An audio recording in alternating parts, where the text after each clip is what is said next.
Mari kita berdoa. Bapa kami yang penuh kasih, dalam nama Yesus Juru Selamat kami yang hidup, kepadamu kami bersyukur karena Tuhan itu sangat baik, memberikan waktu, kesempatan, serta kekuatan kami belajar, bahkan juga memberikan kerinduan. Biarlah kiranya Roh Kudus bekerja menggunakan waktu ini supaya kami lebih dalam mengenalmu melalui firman. Berkati kami semua yang boleh memperhatikan, menyimak, dan juga hamba-Mu yang berpakai untuk menyampaikan perkataan-perkataan. Dalam nama Yesus kami berdoa. Amin. Ya, salam Bapak Ibu Saudara sekalian, kita mengucap syukur bila kita hari ini ya diberikan kekuatan, kesehatan oleh Tuhan. Mari kita gunakan berkat kekuatan kesehatan serta kesempatan untuk kembali belajar firman Tuhan. Kita akan meneruskan pelajaran kita dari kitab Injil Matius pasal yang ke-7. Kita sekarang sampai pasal 7 ayat 13 dan 14. Ya, kita belajar ayat 13 dan 14 dari Injil Matius pasal 7. Saya bacakan demikian. Ini pengajaran Tuhan Yesus. Masuklah melalui pintu yang sesak itu, karena lebarlah pintu dan luaslah jalan yang menuju kepada kebinasaan, dan banyak orang yang masuk melaluinya. Karena sesaklah pintu dan sempitlah jalan yang menuju kepada kehidupan, dan sedikit orang yang mendapatinya. Ya, ini firman Tuhan yang sangat penting untuk kita perhatikan bersama-sama pada hari ini. Ya, saya memberi judul atau tema pilih hidup atau mati. Pilih hidup atau mati. Jadi di sini pengajaran Tuhan Yesus ya memberikan satu pilihan. Pilihan itu cuma dua. Ada pintu dan jalan yang lebar, dan ada pintu dan jalan yang sempit. Ini adalah sebuah gambaran mengenai pilihan kehidupan. Kalau secara akal manusia, saya percaya kita lebih senang melalui pintu yang lebar, pintu gerbang, dan juga jalan yang lebar, jalan tol. Itu secara manusia kita pasti secara naluri kemanusiaan senang yang lebih lebar, yang lebih besar. Dan sangat sulit buat kita untuk memilih pintu dan jalan yang sempit. Ya, ini adalah pilihan mengenai hidup dan mati. Hidup dan mati. Berbicara tentang hidup dan mati, ya, sesuai dengan ajaran Alkitab, ada hidup sementara. Nah, hidup sementara itu adalah sekarang kita ada di bumi, kita terbatas oleh waktu. Umur kami kalaupun ya bisa tuh 70-80 tahun, dan kebanggaannya adalah penderitaan. Dalam kitab Yakobus pasal 4 ayat 14 bahkan digambarkan hidup ini di dunia seperti uang. Sementara aja.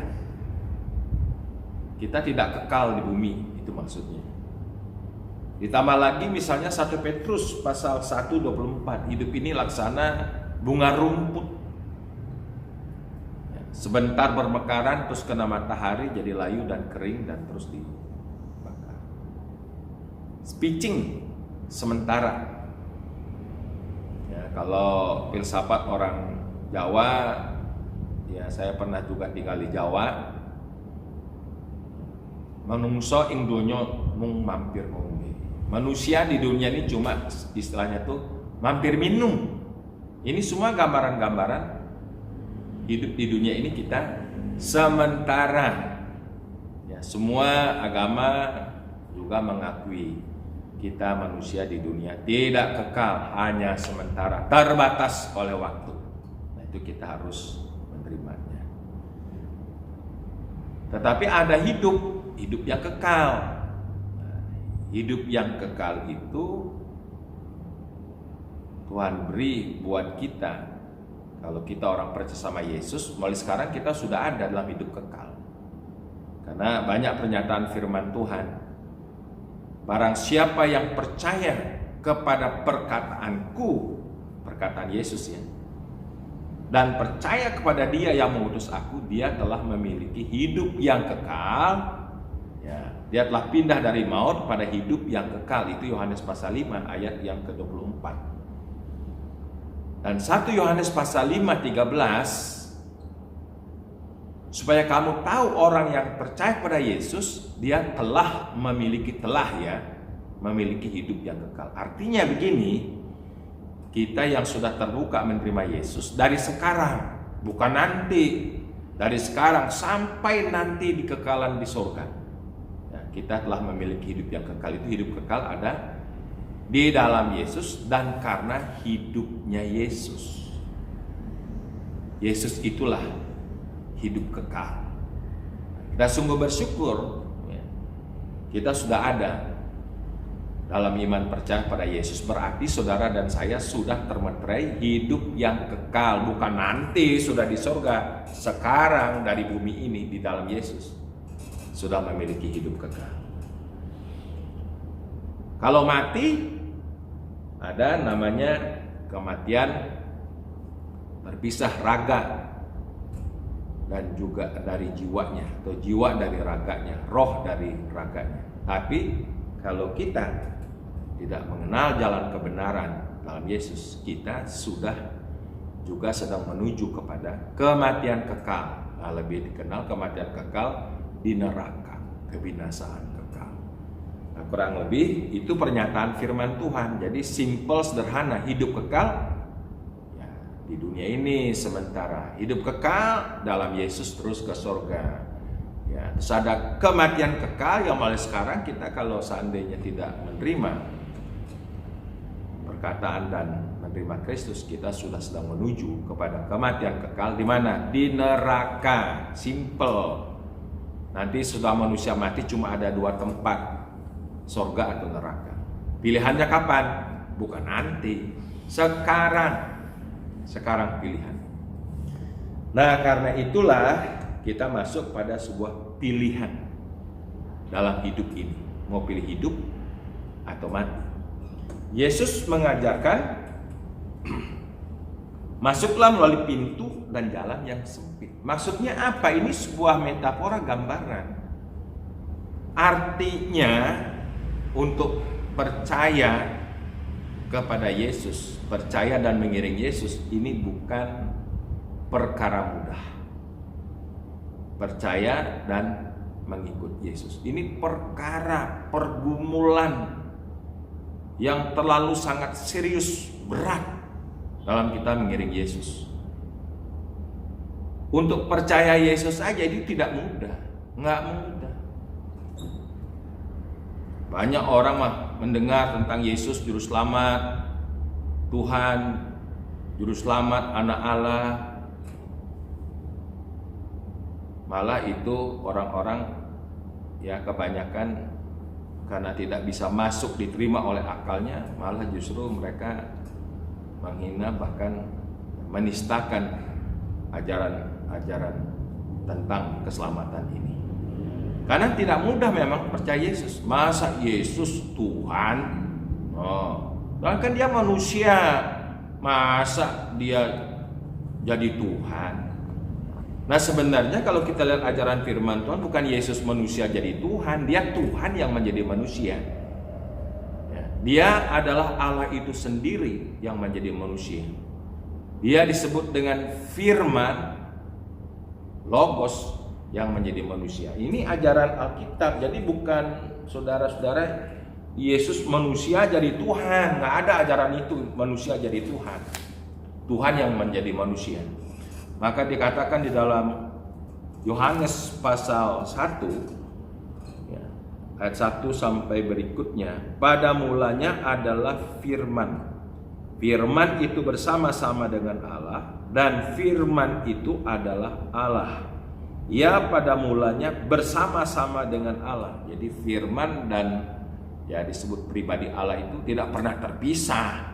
Ya, dia tidak ada penciptanya, dia yang pencipta. Kalau dia awal dan akhir bukan berarti Allah itu mempunyai awal punya akhir. Dia itu kekal.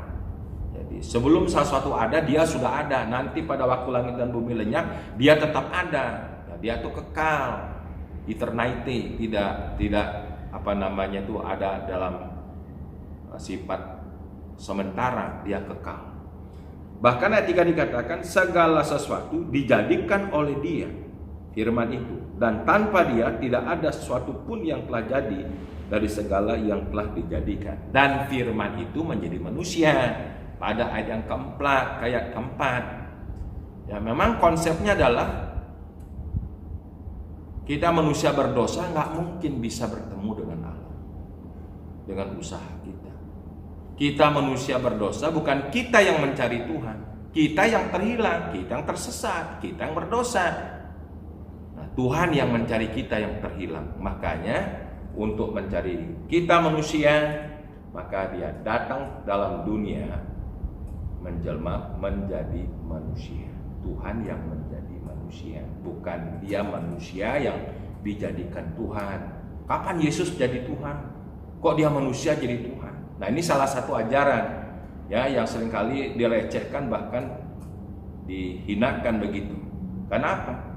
Karena mereka ingin pernyataan ini yaitu bisa mereka mengerti dengan akal. Jadi akalnya menjadi barometer. Banyak manusia menjadikan akalnya barometer.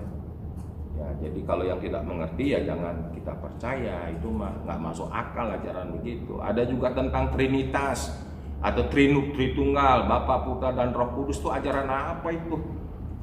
Allah Esa ada 3. Nah, kan banyak itu perdebatan terjadi. Sebenarnya saya mengatakan kita nggak usah berdebat. Ajaran Tritunggal ini tidak mungkin dimengerti oleh akal manusia. Jadi jangan Tuhan dipaksa dia menyesuaikan diri dengan akal kita yang mesti tunduk kepada Tuhan, karena dia maha besar. Akal kita terbatas, Tuhan tak terbatas. Nah, seringkali kita berdebat dengan orang yang dengan ajaran Tritunggal ini. Saya kadang-kadang sedih. Kalau mereka ingin mengerti, ajak mereka percaya, terima Tuhan Yesus Juru Selamat. Nah, kalau mereka terbuka hati dan mereka dapat karunia percaya, kita nggak usah jelasin. Mereka akan mengerti dengan iman. Nah, karena itu jangan takut memberitakan Injil keselamatan.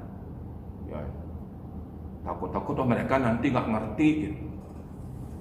Tuhan nggak menuntut masalah ngerti, percaya Injil diberitakan. Nah, jadi maka saya katakan bahwa jalan atau pintu jalan yang sempit, artinya percaya dan mengikut Yesus itu tidak mudah, banyak sandungannya.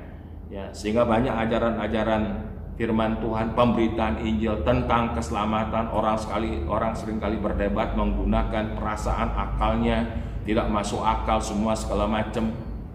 Nah, beritakan saja. Memang untuk percaya itu adalah sebuah anugerah kasih karunia dari Tuhan. Kalau tidak ada kasih karunia, orang tidak akan bisa melihat jalan keselamatan itu. Jadi untuk percaya aja tidak mudah. Sekarang dalam kita juga proses mengikut Yesus, Yesus tidak pernah memberikan sebuah tawaran mudah.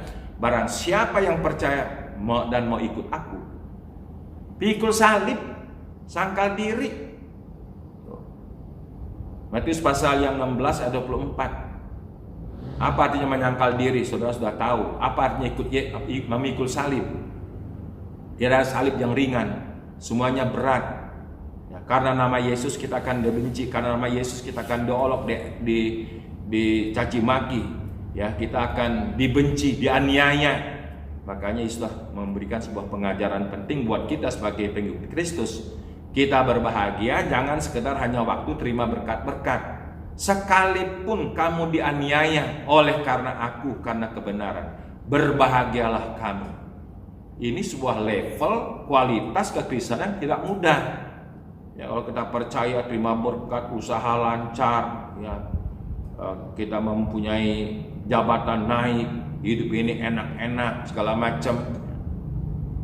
Tuhan Yesus nggak pernah memberikan tawaran mudah.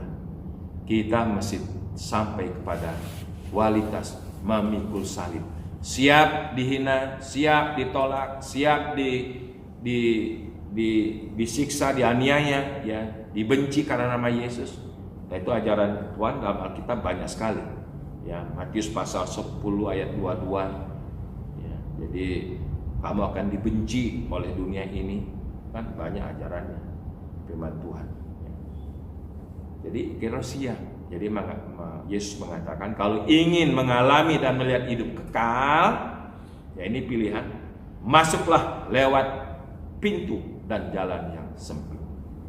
Jangan jadikan pengajaran-pengajaran firman dan juga belajar berbicara tentang masalah Tuhan, gunakan akal kita, barometer kita ini otak kita. Nah, maka seringkali kita tersesat.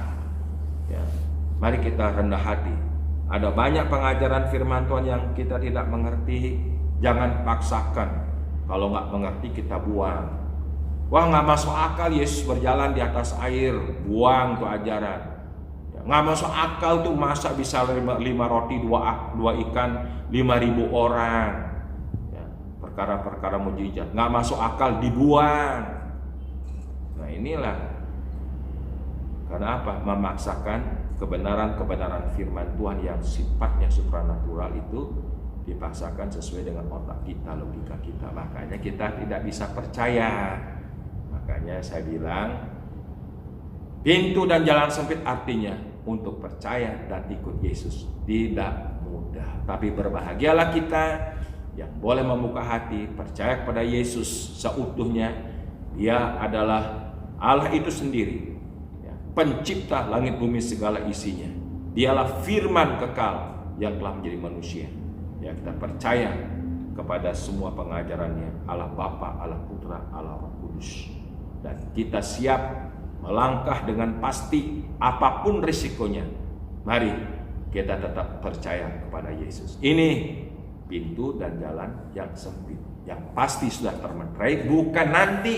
Sekarang di dalam Yesus Kristus kita sedang berjalan di dalam sebuah anugerah yang luar biasa, memiliki hidup yang kekal. Karena jelas firman-Nya, barang siapa percaya pada perkataanku dan yang percaya pada Dia yang mengutus, dia sudah pindah dari maut kepada hidup yang kekal. Jadi hidup kekal itu adalah di dalam Yesus.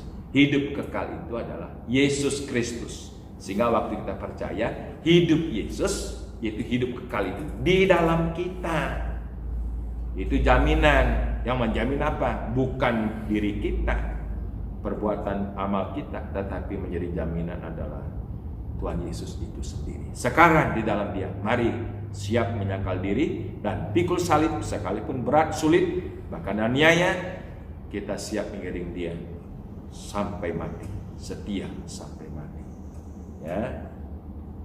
Yang kedua, ya di sini kalau kita masuk lewat pintu dan jalan yang lebar, itulah jalan yang menuju kepada maut.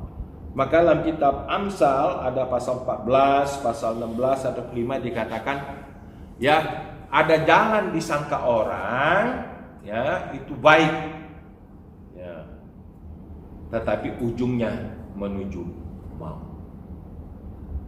Banyak jalan disangka begitu sangat luar biasa, ya, tetapi ujungnya menuju jurang kebinasaan. Apa itu pintu dan jalan yang lebar? Ini berbicara tentang, ya, manusia berjalan ingin menurut kehendaknya sendiri, keinginan sendiri, jalan yang lebar itu. Ya mungkin bisa disebut juga kalau sesuai dengan Alkitab ini adalah ajaran keinginan daging. Keinginan daging. Keinginan manusia tuh kan ingin hidupnya enak-enak, seneng-seneng, segala macam gitu. Rupanya menikmati dunia ini, memuaskan keinginan mata, keinginan telinga, ya semua hawa nafsu segala macam gitu. Rupanya disebut dengan keinginan daging. Nah, dikatakan dalam 1 Yohanes pasal 2, 15, 17, semua keinginan-keinginan ini ya, pasti menuju kepada kebinasaan. 1 Yohanes pasal 2 ayat 15 sampai dengan 17. Ya, kan kita punya keinginan mata nggak pernah puas tuh memandang. Wah, ingin lihat tuh keindahan dunia, ada di berbagai tempat, di berbagai pulau, di berbagai negara, di berbagai benua. Ya, bagi orang yang memang mempunyai uang, ingin tuh pesiar untuk memuaskan apa? Selera keinginan mata. Dan mata tidak pernah puas akan melihat. Orang berkeinginan menjadi kaya pada waktu dia terus berjuang menuntut kekayaan, maka kita juga mengatakan kita pengkhotbah. Sudah dikumpulkan semakin banyak harta bendanya, nggak pernah puas-puas. Memang keinginan nggak pernah bisa dipuaskan. Kepengin terus. Sudah kaya ingin kaya lagi. Nah itu keinginan daging. Keinginan telinga juga begitu. Semuanya. Jadi makanya seluruh keinginan daging ini disebut dengan pintu dan jalan yang lebar. Dan banyak orang ya ada di area ini ya. Kalau sebagian besar kita lihat, aduh, itulah jalan yang lebar. Mungkin ya pintu dan jalan yang lebar ini berbicara tentang masalah apa? Jalan duniawi atau keinginan dunia. Dunia menawarkan ada banyak hal yang menjadi daya tarik ya, di dunia ini, sehingga akhirnya tidak sedikit termasuk orang-orang Kristen pun banyak yang bersahabat dengan dunia, bersahabat dengan sistem dunia segala macam ya. Kalau bersahabat dengan dunia itu ada banyak kemudahan ya, itu jalan yang lebar. Makanya dalam Yakobus pasal 4 ayat 4 ditegaskan, ditegur di situ ya. Tidak tahukah kamu bahwa persahabatan dengan dunia menjadikan diri kita musuh Allah? Jadi tapi tidak sedikit anak-anak Tuhan bahkan hamba Tuhan bersahabat dengan dunia, dengan cara-cara dunia, sistem dunia ya, bahkan juga tidak sedikit yang menjual imannya karena urusan dunia segala macam gitu rupa. Nah, itu disebut dengan pintu dan jalan yang lebar. Mungkin juga bisa merupakan sebuah jalan roh agamawi. Nah, roh agamawi. Kita kan seringkali berjuang dengan penuh semangat keagamaan dalam aturan-aturan ya, agamawi gitu. Ini kalau kita lihat faktanya kan di seluruh dunia banyak banget. Ya, manusia ingin melihat hidup kekal melalui jalan keagamaan. Bahkan tidak sedikit aturan agama-agama ini, bahkan semangat beragama ini menjadi nilai komersial, nilai jual, segala macam gitu rupa. Nampaknya rohani, tapi sebenarnya yang ada di situ adalah keinginan dunia. Ya, roh agamawi. Itu dikatakan dalam kitab Kolose pasal 2 ayat 20 dan 23. Dan kalau saya lihat dari segi kehidupan beragama, banyak yang ada di sini ya, tentang bagaimana menerapkan aturan-aturan agama sebenarnya ujung-ujungnya itu bernilai komersial. Nah, itu yang sebenarnya terjadi, tetapi orang tidak menyadarinya ya.